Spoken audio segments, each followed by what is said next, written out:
पर्यंत पोहोचायचं आहे। जवळपास आता 11,259 घडांचं काम चाललेलं आहे। 83,538 क्वार्टर्स उपलब्ध झालेले आहेत, ऑलरेडी आहेत आणि साधारणपणे 37 अजून नवीन निविदा या आपण काढलेल्या आहेत। त्यांची कामं झाली की जवळपास आपल्याला 95,000 या ठिकाणी क्वार्टर्स हे उपलब्ध होतील। तंत्रज्ञानाची मदत आपण घेतोय। देशामध्ये सीसीटीएनएस पूर्ण करणारं महाराष्ट्र पहिलं राज्य होतं।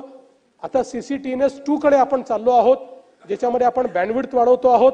याच्यामुळे देशभरातले जे काही क्राइम रेकॉर्ड्स आहेत ते कनेक्टेड झालेले आहेत।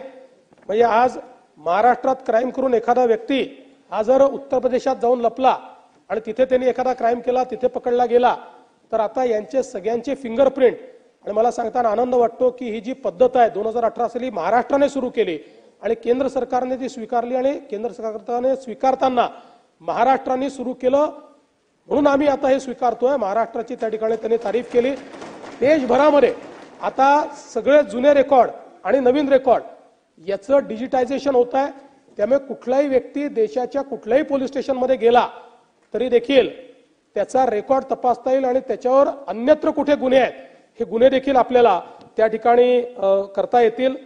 जवळपास आता याच्यामध्ये आपण 13.37 कोटी नोंदी केलेल्या आहेत, पण 49 लाख FIRच्या माहिती फीड केली आहे, 97 लाख अदखलपात्र गुन्ह्यांची माहिती फीड केलेली आहे आणि मोठ्या प्रमाणात आपण सिटीजन पोर्टलच्या माध्यमातून 22 सेवा देतो।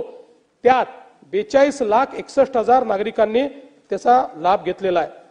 मी जसं सांगितलं की आपण मार्वल नावाची एक व्यवस्था उभी केली आहे जी आर्टिफिशियल इंटेलिजन्स मध्ये काम करते आणि याच्यामध्ये आपण मार्वलच्या माध्यमातून AI powered object detection, AI आधारित सीसीटीव्ही फुटेज विश्लेषण, CDR, IPDR, TDR साठी AI पॉवर्ड चॅटबॉटचं विश्लेषण आणि स्मार्ट ऑप्टिकल कॅरेक्टर रिकॉग्निशन, म्हणजे सगळ्या पद्धतीनं आता आर्टिफिशियल इंटेलिजन्सचा उपयोग करण्याकरता व्यवस्था आपल्याकडे उभी झाली आहे।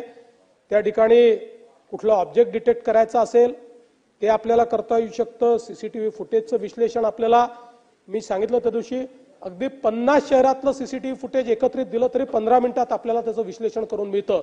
अशा प्रकारची व्यवस्था आपण केलेली आहे आणि मोठ्या प्रमाणात कुठलंही अगदी डम डेटा आहे